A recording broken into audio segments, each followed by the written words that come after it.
અને જસ્ટ અત્યારે કાયદા બી બદલાઈ ગયા છે એટલે ગાળો બંધ કરવામાં ભલાઈ છે. એટલે આપણે મને યાર કંઈ ખબર નહીં પડતી, મારવાડી છોડીને જતી રહે, મને મરવાનું મન થાય છે ને મારે દેખાડો કરવો નહીં, સમજ્યા? અને સાચું કહું ને તો ઇન્સ્ટાગ્રામમાંથી મેં ઓછા નહીં પણ અઠવાડિયા મેક આવશે કાં તો મહિના મેક આવશે, બીજું તો શું કરું. ખુશ રહો, શાંતિથી રહો. અને મારા કારણે કોઈક બેન દીકરીને ખોટું લાગ્યું હોય, દિલ દુભાયું હોય તો એના માટે હું દિલથી માફી માંગુ છું. અને હું કોઈ છોકરીને એ રીતે બદનામ કરવા નહોતો માંગતો. આ જસ્ટ ઘણા છોકરા મરી જતા હતા અને એટલે આમાં એવા વિડીયો બનાવતા હતા. હવે લોકોને નહીં ગમતું તો વાંધો નહીં, મરવા દો છોકરાઓને, બીજું તો શું છે, મરવા દો, મારે શું છે. અમુક લોકો, અમુક છોકરાઓ બચ્યા છે મારા વિડીયોના કારણે, મને એટલી ખબર છે બસ કે મને યાર કંઈ ખબર નહીં પડતી, મારવાડી છોડીને જતી રહે, મને તો મરવાનું મન થાય છે ને આવું. અમુક લોકો મારા વિડીયો પોતાના સ્ટેટસમાં લગાવીને પોતાની ફિલિંગને કંટ્રોલ કરીને બચી ગયા છે, મતલબ ઊંધું છતું કામ નથી કર્યું, તો એના માટે હું ખુશ છું. અને હવેથી જે બચી ગયા છે એ બચી ગયા છે, જે મરવાના છે મરી જશે, મારે શું લેવા દે, રહેવા દો. ગાળોના માધ્યમથી જે મેસેજ આપવા માંગતો હતો એ લોકોને સમજાયો નહીં, એટલે હવે આપણે સીધી રીતે સમજાવીશું. કોન્ટેન્ટ જ જોઈએ છે ને તમારે. ગાળોના માધ્યમથી મેં લોકોને સમજાવવા માંગતો હતો કે જે છોકરીઓ છોકરા સાથે રમીને છોકરાની જિંદગી ખરાબ કરે છે એ છોકરીઓથી દૂર રહો, કાં તો છોડીને જતી રહી છે. પછી તો પોતાની જિંદગી ઉપર ધ્યાન આપો, પોતાના મા બાપને જુઓ ને તમે નવું જીવન ચાલુ કરો. બસ એ જ મારું કહેવાનું હતું. આટલી બધી ગાળોમાં, આટલા બધા વિડીયોમાં બસ એક જ મેસેજ હતો કે જે છોકરાઓને એમની પ્રેમિકા છોડીને જતી રહી છે ને પોતાને સાચવી નથી શકતા, એ થોડુંક કંટ્રોલ કરો. ને મારો વિડીયો જોઈને થોડુંક સાહસ આવે કે ના ભાઈ આ બરાબર છે કે આવી છોકરીઓ જતી રહે તો વાંધો નહીં, એક જાય તો બીજી આવી જશે, એમાં આપણે મરવાની શું જરૂર છે. બસ આટલું જ કહેવાનું હતું. પણ એમાં હવે લોકોને નહીં ગમતું તો વાંધો નહીં, જાઉં ખુશ રહું, જે કરવા એ કરો. હવે આપણે કોન્ટેન્ટ નાખીશું નવા, સારા લાગે સારા તો લાઈક કરજો, બાકી તો આપણે પહેલાંય નહોતા તૂટેલા ને અત્યારે નહોતા તૂટ્યા, સમજો. અત્યારે મારી સ્ટોરી જે છે રેગ્યુલર જે કહું છું એમાં 1,34,000 સુધી પહોંચી જાય છે રેગ્યુલર. અને જો કોઈક સ્ટોરી સારી હોય તો 1,80,000 સુધી પહોંચી જાય છે, સ્ટોરી સારી હોય, વાયરલ થાય તો. હવે રેગ્યુલરની વાત કરું તો 100K તો ક્રોસ થઈ જાય છે. એટલે 1,00,000 લોકો કટ્ટર ફેમિલી છે મારી, મને એટલી ખબર છે. કદાચ ભવિષ્યમાં મારી આઈડી ના પણ રહે, સસ્પેન્ડ પણ થઈ જાય ને તો 1,00,000 લોકો તો કહે નહીં ગયા. આટલો તો મને પૂરો ભરોસો છે એ લોકો પર કે એ લોકો મને સર્ચ કરીને ગમે ત્યાંથી ફોલો કરી લે છે. કટ્ટર ફેન્સ ફોલોઈંગ બનાવી લીધી છે, એટલે હવે તો વાંધો નહીં. પણ હવે જે 1,00,000 લોકો મને ઓય ચાલે ને કબૂતર પકડ લે ઉસને છોડ. હા, તો મેં એવું કીધેલું કે જે 1,00,000 લોકો મને રેગ્યુલર ફોલો કરે છે ને રેગ્યુલર મારી સ્ટોરી જોવે છે ને, હવે એ લોકોનો પ્રશ્ન એવો છે કે આશુભાઈ તમે ગાળો બોલવાનું ચાલુ રાખો, ગાળો વગર મજા નહીં આવતી. હવે મારા ભાઈ, મારે વાત સમજાવી છે તમને એટલું જ બસ કે આપણે જે તમે 1,00,000 લોકો મને એવું કહો છો કે 1,00,000 નહીં, ચાલ જસ્ટ 5-6 હજાર મુદ્દે, મતલબ મોટા ભાગના બધા લોકો એવું જ કહે છે કે તમે ગાળો બોલવાનું ચાલુ રાખો, અમે સપોર્ટ કરીશું. પણ એમાં એવું છે કે તમે સપોર્ટ કરો છો, તમને ગમે છે, પણ બીજાને નથી ગમતું ને, એમાં પ્રોબ્લેમ છે. આપણે હવે નવું લાવીશું કંઈક, ગાળો સિવાય બીજું કંઈક કરીશું જેમાં તમને મજા આવે, જેમાં સમાજ માટે કોઈ સારો મેસેજ હોય કે પછી મતલબ કોઈ સારું કામ કરીશું, સમાજ માટે કરીશું. મેં તો એવું નહીં કહેતો કે હું આટલા ઇન્સ્ટાગ્રામમાંથી આટલા રૂપિયા કમાઈને આટલી સેવા કરી છે, પણ મારે દેખાડો નથી કરવો ભાઈ, સમજ્યા? મારે દેખાડો નથી કરવો કે હું આને આવું ખવડાવી દીધું ને આટલા પૈસા હું અહીં દાન કર્યા. મારે એવું બધું બતાવવું નહીં. કર્યા બહુ કર્યું છે પણ મારે નહીં બતાવવું, મારે દેખાડો કરવો નહીં, સમજ્યા? અને સાચું કહું ને તો ઇન્સ્ટાગ્રામમાંથી મેં ઓછા નહીં પણ હવે નહીં કેવું યાર, તમે ખોટા ઊંધું છે તો સમજી લેજો.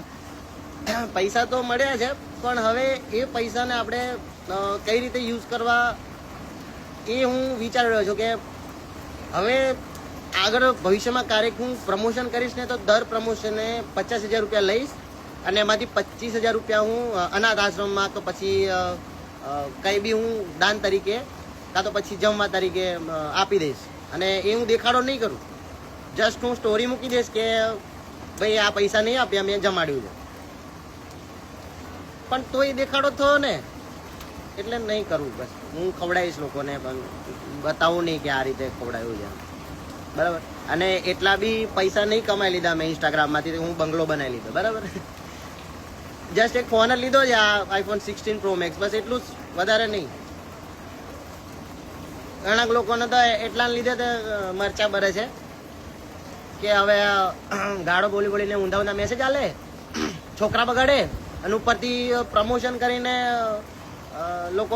લોકોના પૈસા ફસવી નાખે અને પોતે કમાઈ લે. એટલે ભાઈ મેં એવું કહું છું કે હવે એ પૈસા છે ને, એ પૈસા મેં કઈ યુઝ કર્યા છે ને એ મને જ ખબર છે, સમજ્યા? એ પૈસા મેં કઈ વાપર્યું છું ને કઈ વાપર્યા છે ને વાપરું છું એ મને જ ખબર છે. એટલે મેં ઊંધા છતાં મતલબ પૈસા આવે એટલે 10 રૂપિયાના જલસા કરવા એવું નહીં કરતો ભાઈ. પૈસા આવે ને એટલે સારી જગ્યા ઉપર કે કાં તો બહુ વાર હાલ્યા છે મેં, પણ નહીં કેવું બદનામ થઈ જશે પાછા જે ટ્રસ્ટ છે એમના. હવે દેખાડો કરીશું ને તો વધારે પડતો જ કરીશું. પણ જો 50 મિનિટના વિડીયો નાખીશ, દેખાડો કરવા પર આવીશ ને તો આટલા જો 10 રૂપિયા અહીં આલ્યા, કેવું છે કાકા ખુશ ને?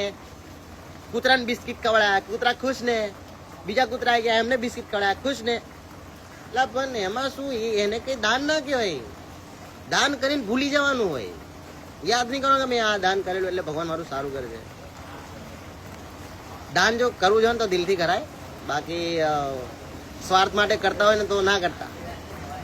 હા, સ્વાર્થ માટે તમે એક ટાઈમ પર કોઈ ભૂખ્યાને જમવાનું આપી દો ને, એવું વિચારીને કે હા ચાલ હું આજે આ જમવા આપીશ આ ભૂખ્યાને તો કાલ ભગવાન મને ડબલ આલશે, તો એવું વિચારીને જો જમવાનું હાલતા હોય તો વાંધો નહીં. પણ પૈસા જો કોઈને હાલતા હોય ને કે ચલો હું આમની મદદ કરું છું એટલે મને આવતા મહિને કાં તો આવનારા સમજો ઘણી છોકરીઓ કે છોકરા ઉપવાસ કરે છે, એમાં કેવું કે એક ટાઈમ જમવાનું હોય. તો વિડીયોમાં એક કાકાએ મસ્ત વાત કરેલી કે ઉપવાસનો મતલબ કેવો હોય, ઉપવાસનો મતલબ કે તમે 3 ટાઈમ જમો છો ને, સવારે બપોરે ને સાંજે નાસ્તો કરો, એમાંથી 2 ટાઈમ કોઈ ભૂખ્યા ના હાલો અને તમે 1 ટાઈમનું જમો, એને કહેવાય ઉપવાસ. યાર તમે ભગવાનનું નામ લો ખાલી અને સાંજે જમી લો ટાઈમ પર, એને કંઈ ઉપવાસ નહીં કહેવાય. તમે તમારા ભાગનું 2 ટાઈમના ભાગનું જે જમવાનું એ બીજું કોઈ ભૂખ્યાને જરૂર છે એને જમાડો ને તો તમારો ઉપવાસ સફળ કહેવાય. તો બસ આપણે આપણું આટલું થઈ ગયું છે. આપણે મેસેજ આપવાનો હતો, આપી દીધો. હું સ્ટોરી પણ મૂકી શકત, પણ નહીં મૂકવી. હવે જસ્ટ થઈ આવી ગયું ફિલ્ટર, બરાબર કે હવે ગાળો બોલીશ પણ 1% જેટલી, સમજી ગયા? હવે ગાળો નહીં આવે સાહેબ, ગાળો બોલવાની નહીં, ગાળો નહીં બોલવાની સાહેબ. હા તો વાંધો નહીં. હા, એક કે 47 ડિયર, હા 1000 રૂપિયા નાખી દેવાના, પણ તારે જો ખરેખર જરૂર હોય તો નાખીશ, બાકી તો નહીં નાખું. નહીં એ નાખું, નહીં એ નાખું, નહીં એ નાખું. જો એ પૈસાથી તો કોઈને જમાડતો હોય, ખવડાવતો હોય, કૂતરાને બિસ્કિટ ખવડાવતો હોય તો હું નાખી આલીશ ભાઈ. પણ મેં પૈસા નાખું ને, એ બિસ્કિટ લેવાથી લઈને કૂતરાને ખવડાવવા સુધીનો વિડીયો બનાવીને તારે સ્ટોરી મૂકવી પડે, તો હું માનીશ કે હા ચાલ જસ્ટ ચાલ અહીંથી છે કંઈક તો કૂતરાને બિસ્કિટ ખવડાવે અમે. નહીં વાંધો નહીં, ચાલે. જરૂર હોય તો આગળ યુટ્યુબમાં કામ કરીશું થોડુંક, એમાંથી થોડીક અર્નિંગ આવે તો આપણે એટલા ખજૂરભાઈ એટલા મહાન તો નથી કે આપણે લોકોના ઘરો બનાવી આપીએ, એટલા પૈસા તો આપણી જોડે છે નહીં. પણ જેના ઘરમાં જમવાનું મતલબ રાશન નથી એમને આપણે રાશન આપીશું, પણ બતાવ્યું નહીં. અને આ વધારે પડતું થઈ ગયું લાગે, પણ મારા પૈસા મેં ગમે તે કરું, દાન કરું જે ઉડાવું, મારી મરજી. નાખી અલ્લાહ આમ તો જોતો 2000 5000, ઓહો અલ્લાહ એટલા બધા નહીં મારા જોડે. તું યાર બધાને નાખી આલીશ તો હું પછી વાટકો લઈને જોડે મારા મંદિરે બી હોવું પડશે. આયો જુકો બોલે મારી યાર, એ કેવું હજુ બી હાલો જાય સાહેબ. એટલે હવે પ્રમોશન બી લગભગ બંધ થઈ જ ગયા છે. એટલે સારું, મેં તો સારું થયું. પરમેનન્ટલી બંધ થઈ જાય ને તો બહુ સારું. એ લોકો બંધ કરી દેશે તો અમે પ્રમોશન નહીં કરીએ, સમજ્યા? એ લોકો કંપની જ બંધ કરી દેશે તો અમે પ્રમોશન નહીં કરીએ. અને બીજી વાત કે જે ગાળો બોલવાનું કોન્ટેન્ટ બંધ કરવાનો છે એટલે બંધ જ કરી દેવાનો. ચાલો આવજો, ખુશ રહો, જય માતાજી. ના ગમે તો અનફોલો કરી દેજો.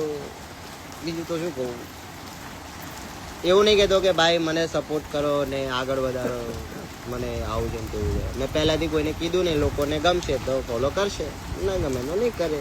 એટલે કે કોઈને જબરજસ્તી ફોલો કરાવવાના છે.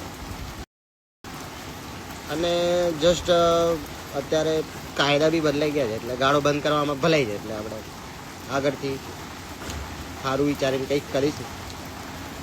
એટલે 3 દિવસમાં વિડીયો બધા નવો કોન્ટેન્ટ મને. હેલો, જય માતાજી, મળ્યા.